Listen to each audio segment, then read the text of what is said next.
chapter 5, verse 13, and it happened when Yeshua was in Jericho, that he raised his eyes and saw, and behold, a man was standing opposite of him with a sword drawn in his hand. Yeshua went toward him and said to him, "Are you with us or with our enemies?" He said, "No, for I am the commander of Hashem's legion. Now I have come." Yeshua fell before him to the ground and prostrated himself and said to him, "What does my master say to his servant?" Here, the sages explain to us, it says a man, but it's not really a man. Just like it says three men visited Avraham Avinu, we learn from the sages it's not three men. It's three angels. Same thing here. This man was not a man, was a malach, was an angel.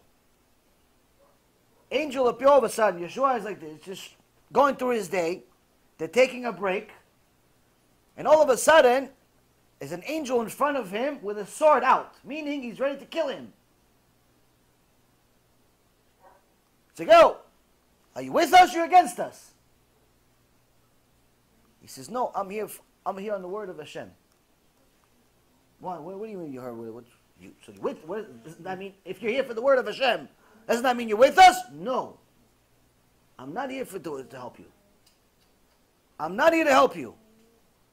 I'm here to deliver the word of Hashem. You are technically supposed to get the death penalty right now. All of you.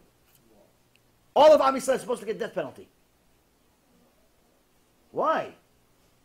I thought you brought us all the way from Egypt to Mount Sinai, 40 years of the desert. You split the ocean for us twice. We got to hit the Jericho because that was the instructions. What are you going to kill us for?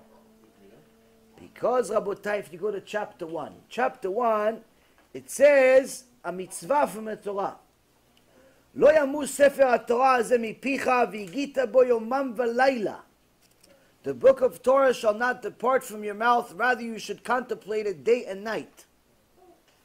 The Malach tells Yeshua ben Nun, you had a mitzvah that was told to you, you're supposed to learn Torah day and night. Day and night. He goes, yeah, but we're in war. We're in the middle of war right now. He goes, yes, you were in war in the morning. Now you're not at war, it's at night. Yeah, we want to rest. What rest? Learn Torah.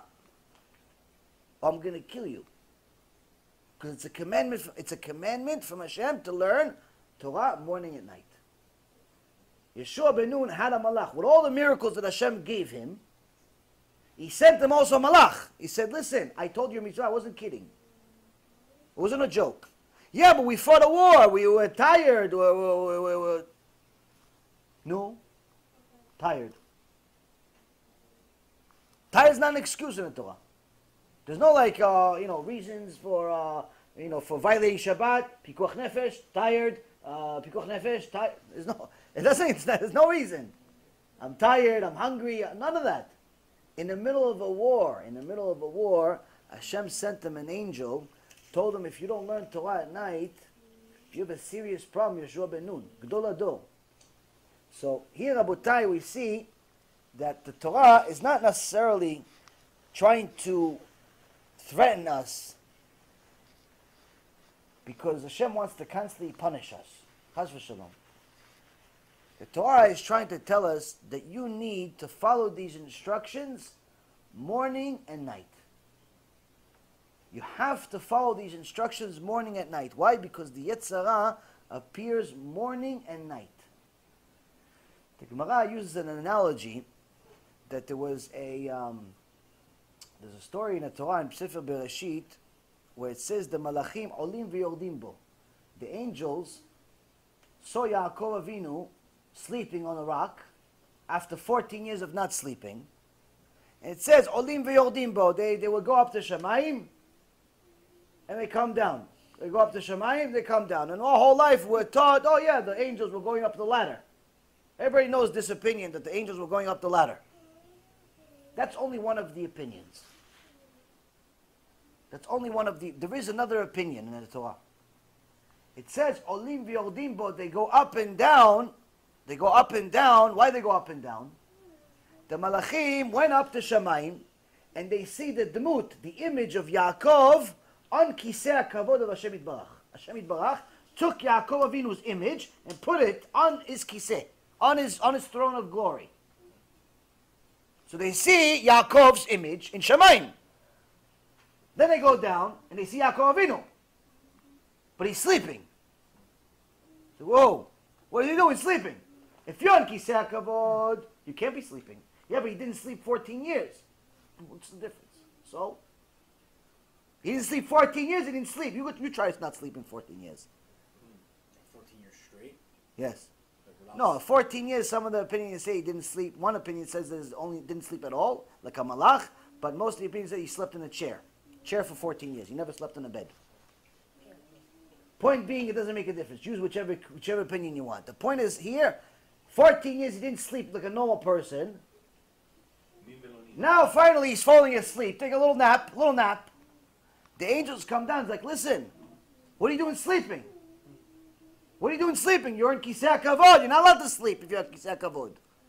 And it says, Olim v'yordim bo, they went up and they went down on him. What do you mean went up and went down on him? They went up and they asked permission, can we kill him? They wanted to kill him. They wanted to kill Yaakov Avinu. Why? You're not allowed to sleep on Hashem. You're not allowed to sleep on Hashem. Yeah, but he's Yaakov, he's Kodesh. Am Yisrael's going to come out. So? You're sleeping on Hashem, you're in Kisei HaKavod. You were given a gift of being a Jew. You're not allowed to sleep on Hashem. Yeah, but I'm tired. So?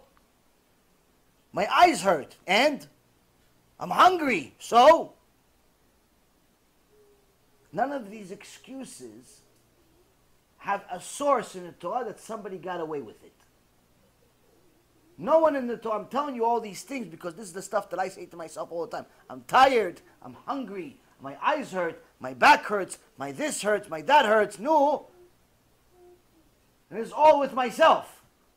And then I tell myself, yeah, but if they're going to kill Yaakov Avinu, what are they going to do to you? I have no schuyot. Yaakov Avinu, at least it was Yaakov Avinu. So now, Rabotai, it's important for us to know there's no excuses for us falling asleep and being lazy and so on and so forth. So now, they say, what is it like? The analogy, then we'll start with the questions. What is it like? It's like a woman that saw a baby was sleeping, and the flies came on him. The flies came while his baby was sleeping. The flies started flying around him. And his babysitter took him. And the flies ran away. So the Gemara says, when the flies come, they came when he was sleeping. When they go away, when she took him and he woke up. Another Gemara says, the Malach HaMavet, what is he like? He's like a zvuv, he's like a fly. Where? Sitting on your heart. No matter how many times you shoo him away, he's always going to come back. The other Gemara explains and completes the story. When are they coming? When is the malachim? When is the fly coming? When you're sleeping. When is he coming? When is the fly coming? When you're sleeping. What does it mean when you're sleeping? When you go sleeping, the malachim comes. When you're sleeping, nothing bad happens. You just sleep. No, when you're sleeping spiritually. When you're sleeping spiritually and you're on neutral with your Yiddishkeit. You're on neutral. No, I go to Beit Knesset. I learn here and there. I come to the shiur once, twice, 3 times a year. I go to Beit Knesset. I lay tefillin. One guy told me I'm religious. I say, oh, well, you keep Shabbat? He goes, no, I go to Beit Knesset. I said, wait a minute, hold on a second. Are you religious? He says, yeah, I'm Orthodox. I said, so you keep Shabbat? He goes, no, I don't keep Shabbat. I said, what makes you religious? He goes, I put tefillin in Beit Knesset. One guy said he does tefillin on Shabbat also. Machmir, but he drives too on Shabbat. Tzadikim. Rabotai, when you're sleeping spiritually is when the fly comes, when the Malach HaMavet comes. Why? Because you think that you can coast through life. You can coast through life. We can't coast through life. That's why Hashem gives us these mitzvot that sometimes they're very, very difficult. On one end, He wants you to wake up and realize you're doing this mitzvah dafka because it's difficult because I said so. If you enjoy the mitzvah, okay, good for you, you did it. But it's difficult, and you did it, that means you did it because you're afraid of me. That's good. That means we have a real relationship. But then he also tells you, hey, look, there's some candy in the end. What's the candy? The feeling you're going to get, the spiritual feeling you're going to get the second it's over. All of a sudden you feel like you're on cloud 9. All of a sudden you feel like you're a little mini Moshe Rabbeinu. All of a sudden you're on Mount Sinai. Like, oh, I can go for another week. Fast one day, it's nothing. Next year I'm going to do a chumrah. I'm going to do 2 days. You know, maybe I should start fasting from now till Tisha B'Av. You feel like you're strong because there's no Yetzirah. There's no Yetzirah. But that's, Hashem wants you to do the mitzvot that are difficult. Ramadan. He wants you to do it here, Ramadan. They're trying to do all year round, but they're killing people all the time. The important thing is to know that the mitzvot are not always fun. But if you do them because Hashem said so, then you're a kosher Jew. But if you do them only when you understand or you don't understand, it's only a matter of time before that zvuv, before that fly comes, and he says, you're sleeping spiritually, it's time for us to attack.